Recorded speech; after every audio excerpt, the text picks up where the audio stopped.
The vast space cruiser Horizon Star moved quietly through the empty darkness between galaxies. Captain Ryan Hale stood near the main window, looking out at the endless field of stars that burned like tiny lanterns in the night. He had traveled far before, but this mission felt different. This time he was not going as a soldier, not as an explorer, but as a representative of the entire human race. Earth had learned about the planet Zellerith only a few years earlier. A strange energy signal had reached human scanners, followed by a peaceful message from an ancient alien species called the Vylari. After many months of exchanging information and proving peaceful intent, the Vylari invited a human envoy to meet their queen. Humanity had chosen Ryan for his calm nature, his patience, and his ability to understand other cultures. He was young compared to most diplomats, but every report about the Vylari described them as a species that respected bold hearts and honest minds. Ryan tried to calm his breathing as the ship approached Zellerith. He had read every piece of information available, but still, the thought of meeting a species thousands of years older than humans made him uneasy. What would they think of him? Would they see him as weak or foolish or simply too young to matter? Humans were new to the galactic stage, barely stepping into space compared to civilizations that had existed before human ancestors even learned to make tools. A soft hum filled the room as the ship slowed. The pilot turned to Ryan. "Sir, we're entering orbital range. The Vylari escort vessels are approaching." Ryan nodded and straightened his uniform. Through the window, he saw 3 elegant silver ships gliding toward them. They looked alive, almost grown rather than built. Smooth curves, glowing veins of blue light, and wings that spread wide like a bird drifting through air. The Vylari used living technology, a blend of biology and engineering that humans still didn't fully understand. The escort ships guided the Horizon Star to a landing platform high above the surface of Zellerith. When the doors opened, Ryan stepped out and felt a strange warmth in the air. The sky was violet, bright, and soft, and floating lights drifted between tall crystal towers that shimmered like glass under sunlight. A Vylari guard approached him. The guard was tall, with smooth silver-blue skin and long hair that seemed to flow like liquid metal. His eyes glowed faintly, showing wisdom and age. "Captain Ryan Hale of Earth," the guard said in a calm voice. "Queen Sailora awaits you." Ryan followed the guard through a long corridor made of living crystal that shifted colors when they walked. The air smelled fresh, almost like a forest after rain. Everything around him felt ancient and peaceful, yet full of quiet power. They finally reached a large chamber with tall pillars that curved like tree branches. At the center stood the Vylari queen. Queen Sailora was unlike anything Ryan had ever imagined. Her presence felt grand, powerful, and timeless. She was taller than her guards, her skin glowing softly, and her eyes bright with centuries of memories. Her hair flowed behind her like a river of silver light. She looked ancient, not in a fragile way, but in a way that made Ryan feel as if she had witnessed entire civilizations rise and fall. Ryan bowed respectfully. "Your Majesty, I am honored to be here." The queen studied him with a thoughtful look. "Rise, human. Let me see the one Earth has chosen." Ryan lifted his head. Their eyes met, hers calm and wise, his filled with determination and a small amount of fear. She gave a slight smile. "So young," she said softly. "Your species, too, is young, yet you stand before me without trembling." Ryan tried to smile. "I would be lying if I said I am not nervous." "Honesty," Sailora said, "a rare trait in most who come seeking alliance." She slowly walked around him, observing him from every angle. Ryan felt as if she could see his entire life, his struggles, his successes, his fears, without needing to ask a single question. "You humans burn bright," she said. "You grow fast, Learn fast, adapt fast. In a short time, you may become one of the strongest voices in this galaxy." Rian didn't know how to respond. The Queen stopped in front of him again. "Yet when I look at you," she continued, "I see courage mixed with uncertainty. You are here for peace, for understanding, for unity." Rian nodded. "Yes, Your Majesty. Earth wants cooperation, not conflict." The Queen tilted her head slightly, as if listening to his heartbeat. Then she said something that froze Rian in place. "Human, I am too old for you. Yet my daughter awaits you." Rian blinked.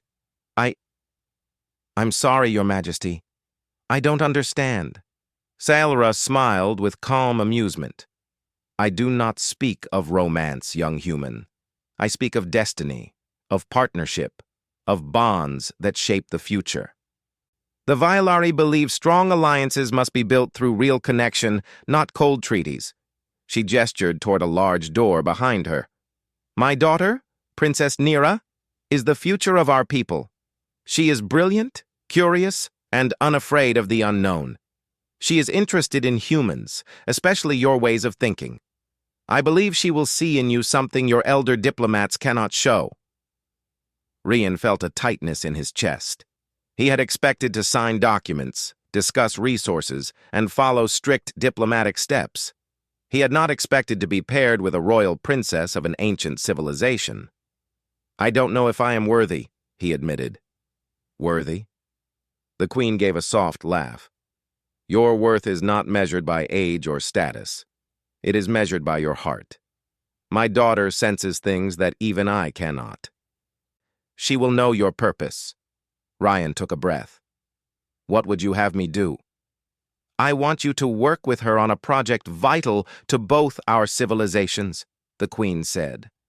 "A shield that will guard our planets from a coming darkness, a threat we cannot face alone."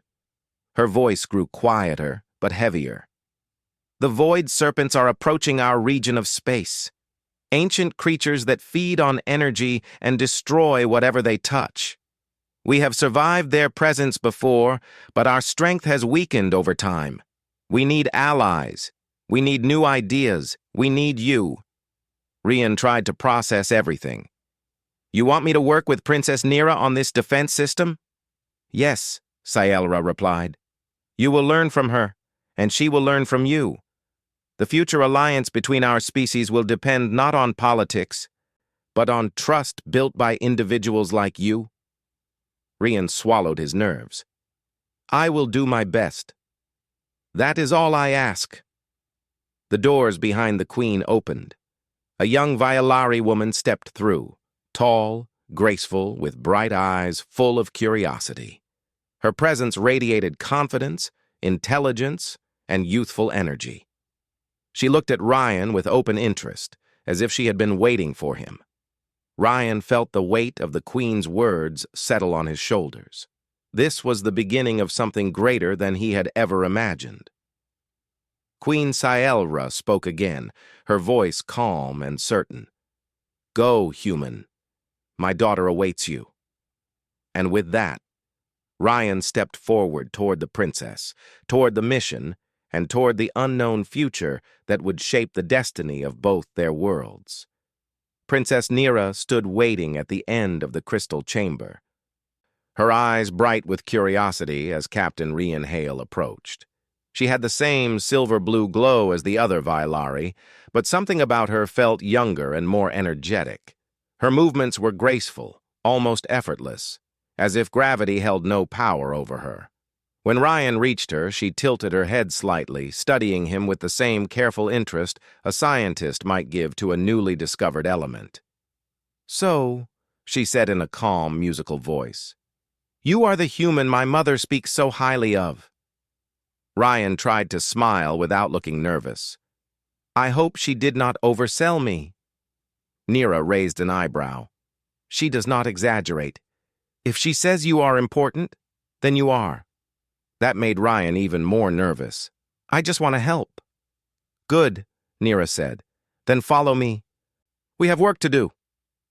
She led him through a long hallway filled with glowing plants and floating spheres of data. The air hummed with energy as they entered a large laboratory. Strange machines lined the walls, some grown from crystal, others shaped like shells, and one that pulsed with a heartbeat-like rhythm. Screens projected soft blue light, displaying maps of stars and swirling patterns Ryan had never seen. "This is the core research wing," Nira explained. "We develop energy systems, planetary defenses, and space engineering projects. And now we are working on something more important than anything else." Ryan stepped closer to a large sphere hovering above a pedestal. It showed a holographic image of the galaxy, spinning slowly. "What is this?" he asked. "Threat analysis," Nira replied. She waved her hand, and the display zoomed into a dark region of space glowing with strange red lines. "These are the void serpents." Ryan felt his breath tighten. The creatures looked enormous, snake-like shapes made of swirling shadows and energy. They moved slowly across the map, drifting toward star systems like ancient storms. "They feed on energy," Nira said. "Stars, machines, reactors, anything with power. Long ago, they almost destroyed our civilization. We survived by building the shield your queen told you about." "But the shield is failing?" Ryan asked. "Yes." Nira walked to a console and touched a few symbols. A second image appeared, showing a half-completed energy structure around Zellerith.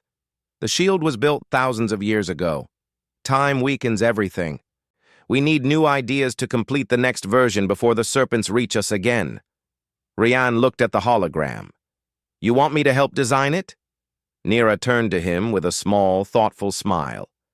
"Yes, humans think differently. You take risks, make mistakes, and somehow turn chaos into solutions. Vailari minds are trained to be precise and careful, but precision alone cannot save us this time." Ryan took a deep breath. "All right. Where do we start?" Nira placed her hand on a glowing crystal table. A hologram of the shield's blueprint appeared above it, spinning and shifting like a living diagram. "We will start here," she said. "I need to understand how your mind works." Ryan frowned. "My mind?" "Yes." She tapped a small crystal, and a puzzle-like simulation appeared. Shapes moved, rotated, and locked together in complicated patterns. "Solve this." Ryan stared at the swirling shapes. "What is this?" "A test," Nira said simply. "Do not overthink. Just act." Ryan sighed. "Okay, I'll try." He reached out and grabbed one of the shapes, feeling surprised when it responded to touch. The simulation was three-dimensional, and he had to twist and turn the shapes until they fit. It felt like solving a complex puzzle in zero gravity. Ryan worked slowly at first, but soon his hands moved faster, guided by instinct. Nira watched carefully.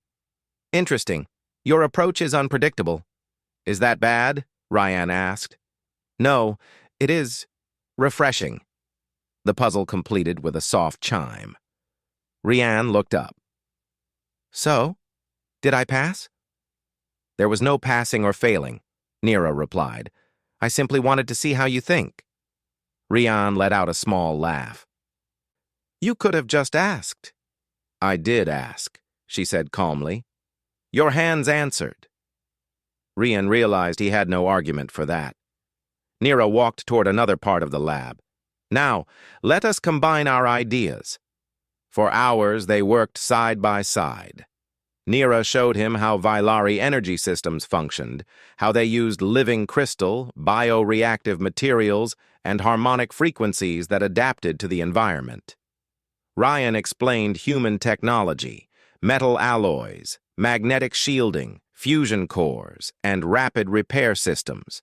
The more they talked, the more they learned how different their species were, and how well their strengths fit together. "Humans build with force," Nira said as she watched Ryan sketch a design. "You reinforce everything." "And the Vailari grow their technology," Ryan replied. "It's natural, organic." Yes. But your strength is speed. Our strength is stability. Combined. Nira touched the hologram, merging his lines with her shapes. We can make something better than either species alone. Rian nodded.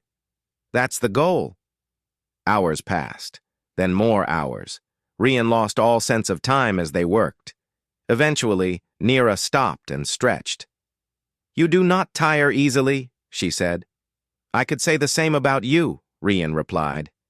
Velari have strong energy reserves, she explained. But what drives you? Your heart beats fast, your mind moves fast. Yet you keep going. Rian shrugged with a small smile. Humans are used to working hard. We have to. We don't live as long as you do. Nira paused. Does a short life make you afraid? Ryan thought for a moment. No. I think it pushes us to do more. To leave something behind. Nira looked thoughtful. Maybe that is why my mother respects your species. They returned to work, but something had shifted. There was more trust now, more understanding. At one point, Nira noticed Ryan staring at the shield designs with a troubled expression. What troubles you? She asked. The shield needs a lot of power, Ryan said. More than your planet or ours can produce alone. We'll need an external source, something strong enough to sustain the entire system. Nira nodded. We have thought about that problem for centuries. What about the pulsar in the nearby system? Ryan asked. It produces a massive amount of energy. Nira's eyes widened slightly. No Vailari has ever considered drawing power from it. The radiation patterns are too unstable. That's true, Ryan said. But humans have experimented with pulsar-based reactors. It's dangerous, but not impossible. You want to capture energy from a star that rotates hundreds of times per second? Ryan nodded. Yes, with a stabilizer array and a long-distance energy channel. Nira laughed softly. Your mind is truly reckless. Is that good or bad? It is. Useful, she said at last. Show me the human method. Ryan began drawing the design, and Nira watched him with fascination. Together they built a new concept, one that used both the stability of Vailari crystals and the bold energy capture techniques of humanity. When the design was finished, Nira stared at it for a long time, her expression unreadable. This could work, she whispered. This could actually save us. Ryan smiled, relieved. I'm glad. Suddenly the doors opened. A Vailari guard entered. Princess Nira, Captain Rian, the Queen requests your presence. Nira exchanged a look with Rian. She must have sensed the progress. They walked back to the throne chamber. Queen Scielra sat calmly, her eyes glowing with faint silver light. You have made progress, she said before they even spoke. Nira nodded. Yes, Mother. We have a new concept for the shield, a combination of human strategy and Vailari precision. Rian stepped forward, feeling uncertain but determined. Your Majesty, I think this may be the breakthrough you were hoping for. Scielra examined both of them with a deep, knowing look. Already, you form a powerful team. Nira hesitated, then spoke. Mother, Ryan thinks differently than we do. His ideas are strange, but effective. And you, the Queen said to Nira, balance him with reason and structure. Together, you are what this alliance needs. Ryan felt heat rise in his face, but he remained steady. The Queen stood slowly. Captain Rian Hale, you have exceeded my expectations. My daughter does not give praise lightly. Nira crossed her arms. I speak only the truth. Scielra's eyes softened. Good. Both of you must continue. The void serpents draw nearer each day. Only through unity will we survive. Ryan nodded firmly. We'll keep working. The Queen smiled in a way that carried centuries of wisdom. Human, you are proving why your species burns so brightly. Ryan felt a strange sense of pride. As they left the chamber, Nira glanced at Ryan with a small smile. "Tomorrow, we begin refining the design." Ryan nodded. "Tomorrow." For the first time since arriving on Zellerith, he felt something stronger than fear. He felt purpose. The sky above Zellerith darkened earlier than usual, as if the universe itself sensed the danger coming closer. Captain Ryan Hale stood beside Princess Nira on one of the high crystal balconies, watching the horizon where violet light met the deep blue of the planet's energy fields. For days they had worked without rest, refining the shield design, improving power channels, and running simulations.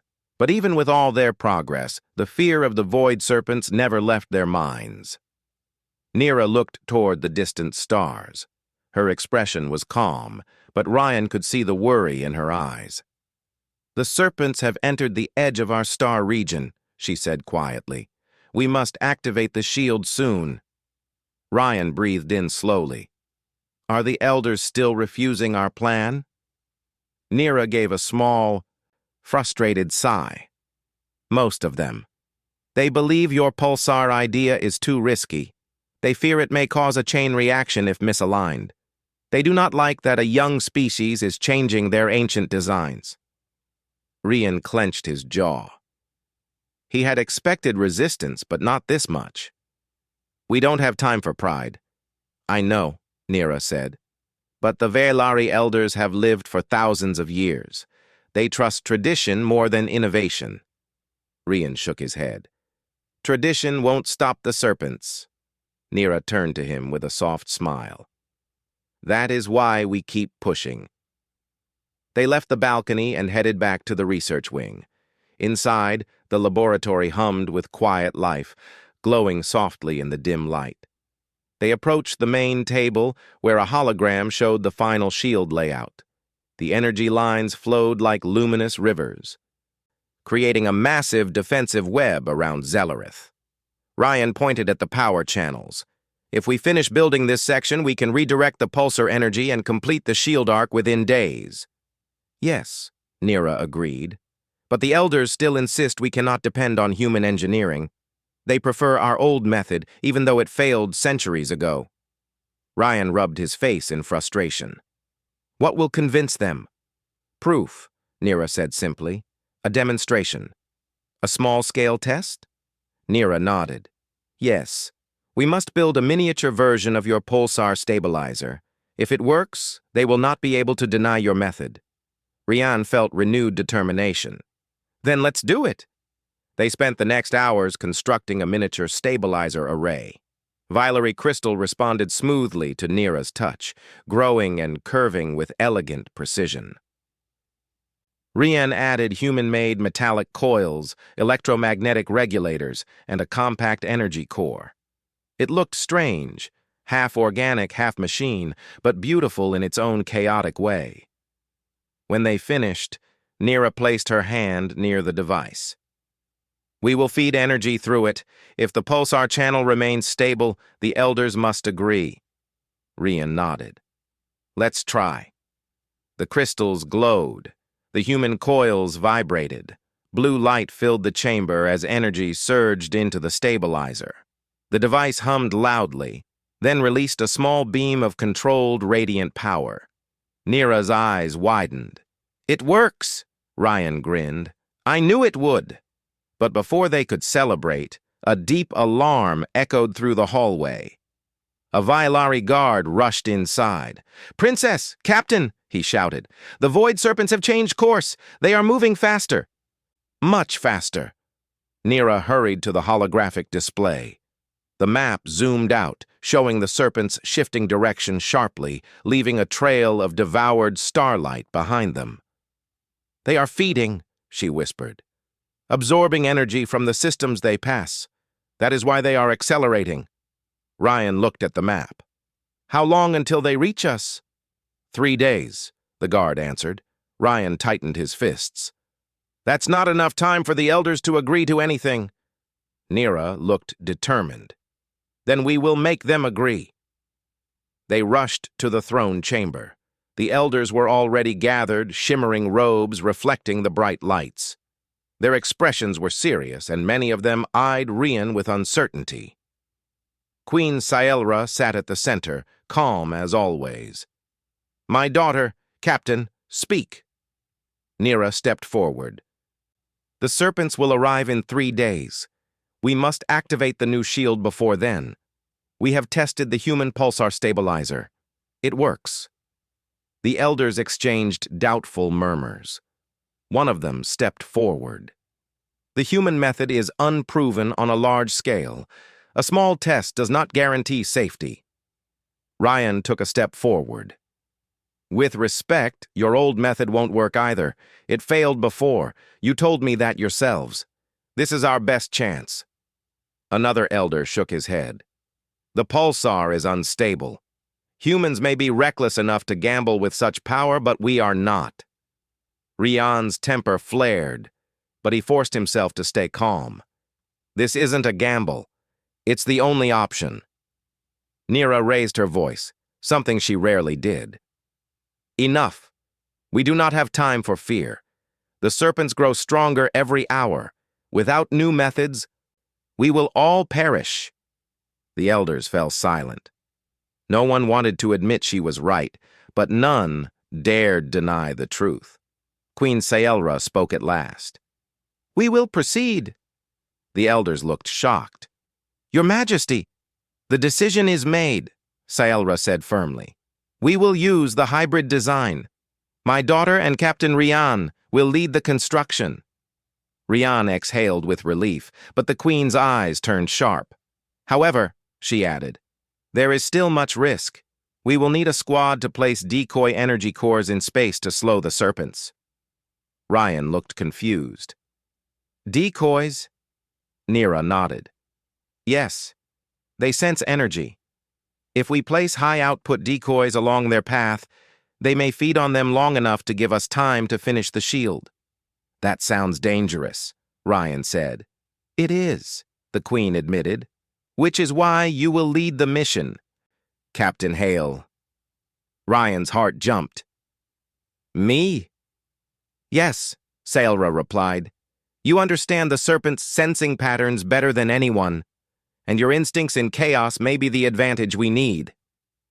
Ryan swallowed. It was a dangerous mission. The serpents were not like ordinary enemies. They were cosmic entities, enormous and powerful. One wrong move and the decoy fleet would be destroyed in moments. "I'll do it," he said finally. Nira's eyes widened with worry. "You don't have to risk your life."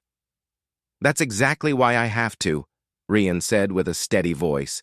"If I don't go, someone else will, and I know the plan better than anyone." The Queen nodded approvingly. "Then prepare. You leave at dawn."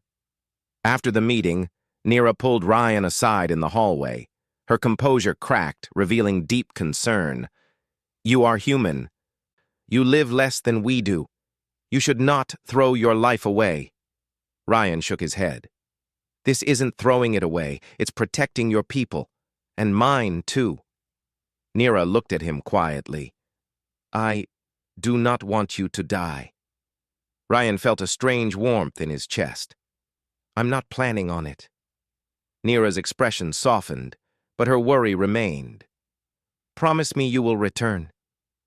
Ryan forced a smile. "I promise." She took a slow breath.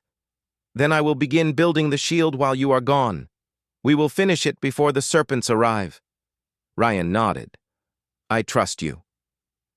The next morning, Ryan boarded a Vailari scout ship with a mixed crew of humans and Vailari. The ship was sleek and fast, with glowing wings of crystal that could fold like feathers.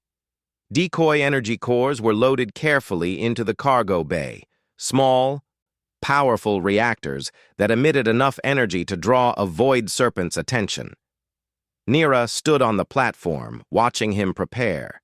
Her face was calm, but her eyes told a different story. Ryan gave her a reassuring nod before boarding. As the ship lifted off, Zellerith grew smaller below them, and the stars stretched out endlessly ahead. Ryan stared at the dark region of space where the serpents were approaching. "They're coming," the pilot said softly. Ryan nodded. Then let's make sure they don't reach the planet.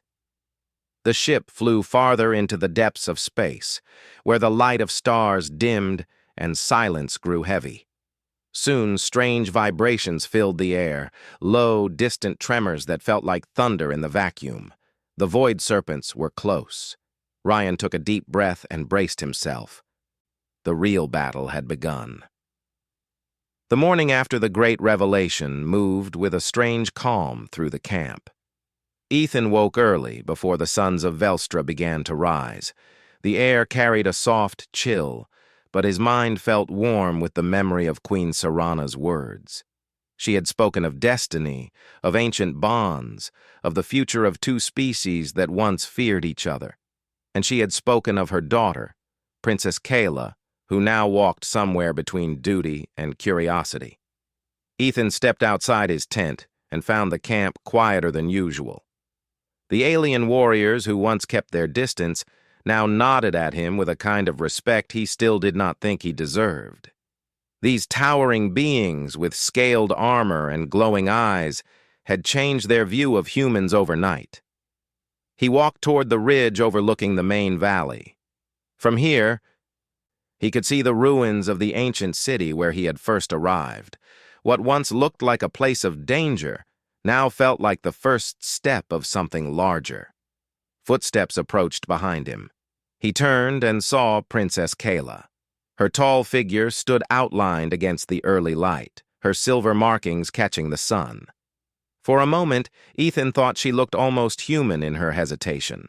She lowered her head, a gesture of greeting among her people. "You rise early," she said in her soft, resonant voice. "So do you," Ethan replied.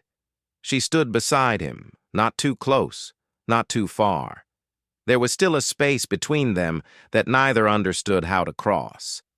"I thought about what my mother told you," Kayla said, "about the bond of our ancestors, about the path she sees." Ethan nodded but said nothing. He could sense she was not finished. "When she said, 'I await you,' I did not know how you would react," she continued. "I did not know if you would see it as pressure or something else." Ethan looked at her, at the calm strength in her eyes. "Kayla, I don't want to pretend I understand everything about your traditions," he said. "But I'm not scared. Not anymore." She turned her gaze toward the valley. "Good. Because fear makes everything harder." A small pause followed. "And I want things to be easier between us." Ethan felt something shift inside him, not dramatic, not sudden, but real. Before he could answer, a horn echoed from the far side of the camp. It was a call of urgency. Kayla's expression changed at once. She touched her wrist plate, activating a glowing symbol. "Another tremor," she said. "The ground under the old city is unstable again." Ethan remembered how the ancient power had awakened earlier, how the stones had cracked and glowed beneath his feet. Something was stirring under Velstra's surface. Something old, something hidden. "We should go," he said. Kayla nodded. "My mother wants you with us. She says the ancient energy reacts to your presence." "Why me?" "She does not know," Kayla said. "But she believes there is a reason you were chosen by the storms." They moved together toward the central square of the camp where Queen Serana already stood, surrounded by her high warriors.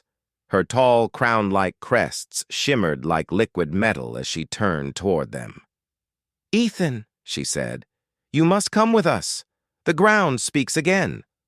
"What does that mean?" he asked. "It means the past refuses to stay buried." They moved quickly through the forest and down the long path that led to the city ruins. The alien warriors formed a protective circle around the queen and the princess, but they also kept Ethan close, as though he too were someone important. When they reached the ruins, the earth shook under their feet. Light flickered from the cracks in the ground, pulses of gold and red, like a heartbeat waking from a long sleep. Queen Serana raised her hand, signaling the group to stop. "The seal is breaking faster than I expected," she said. Kayla stepped forward, looking troubled.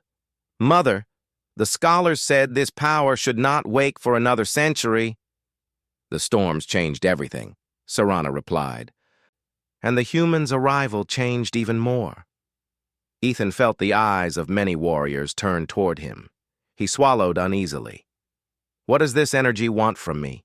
He asked. No one knows, Sarana said gently. But it responds to you. It listens to you. Perhaps it remembers what your ancestors once shared with ours. A deeper tremor shook the ground. A pillar of ancient stone cracked, and dust rained down. The air hummed with tension. We cannot let the city collapse completely, Kayla said. If the core chamber breaks open, the energy could burn half the valley. Then we must reach it before it does, Sarana commanded. They began descending into the ruins, moving carefully across broken pathways. Ethan walked beside Kayla, trying not to stumble over the uneven stones. The deeper they went, the warmer the air became. The glow under the ground brightened with every step. When they reached a massive circular platform, the tremors stopped. A silent calm spread across the ruins. Ethan stepped forward, feeling drawn to the center. A pattern of ancient symbols glowed faintly under his boots. Kayla watched him closely. Do you feel something? Yes, he said. It's like something calling me. Queen Sarana approached, her voice calm but firm. Place your hand on the central stone. Ethan hesitated. What will happen? We will find out, Sarana said. He stepped toward the stone, feeling heat rise through the air. He lowered his hand onto the smooth surface. The moment his skin touched it, the entire platform lit up with blinding light. Kayla shouted his name, but her voice sounded distant. Ethan felt warmth spread up his arm, through his chest. Into his mind. Images flashed before him. Stars, storms, battles, ancient ships, two species standing together. Then he saw something else. A young alien woman standing in a place of peace, her silver markings glowing brighter than the rest. The vision faded. The light dimmed. Ethan stumbled back, dizzy. Kayla caught him before he fell. Ethan, are you all right? Yeah, he whispered. I saw something. I saw you. Sarana's eyes narrowed in thought. Describe what you saw. I saw a future, Ethan said slowly, a future where humans and your people stand together. And Kayla was there, leading them. Kayla looked stunned. Me? Why would the ancient power show that? Because your path is tied to his, Sarana said gently. I told you before, daughter. The storms did not bring him here by mistake. The platform beneath them pulsed again, but slower this time, calmer, almost peaceful. The energy seemed to settle, as if Ethan's touch had soothed it for now. What does that mean? He asked.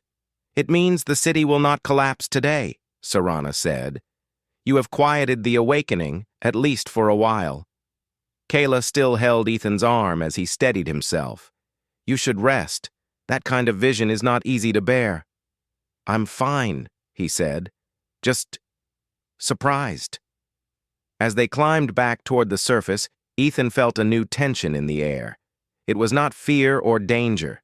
It was something unspoken between him and Kayla, something new created by the vision he had seen.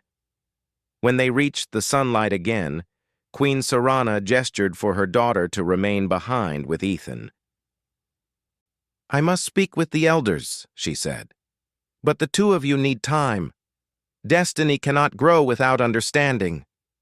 Kayla looked confused, but obeyed. We will join you soon, Mother. The queen and her warriors walked ahead, leaving the two alone among the silent ruins. Ethan and Kayla stood in the soft sunlight facing each other. Neither spoke at first. Finally, Kayla broke the silence. The vision you saw, did it frighten you? No, Ethan said softly, but it did surprise me. And me? Seeing me in that vision, what did you feel? Ethan stepped closer, not too bold, not too hesitant. I felt that it wasn't wrong, like it made sense somehow. Kayla looked away for a moment, her eyes bright with emotion she rarely showed. I do not know what our future holds. But I know one thing now. I am no longer afraid of the path my mother spoke of. Ethan smiled gently. Neither am I. The ruins around them felt less like a place of danger and more like the beginning of something new. The light of the twin suns warmed the broken stones, and for the first time since arriving on Velstra, Ethan felt the future opening, not with fear, but with hope. And Kayla felt it too.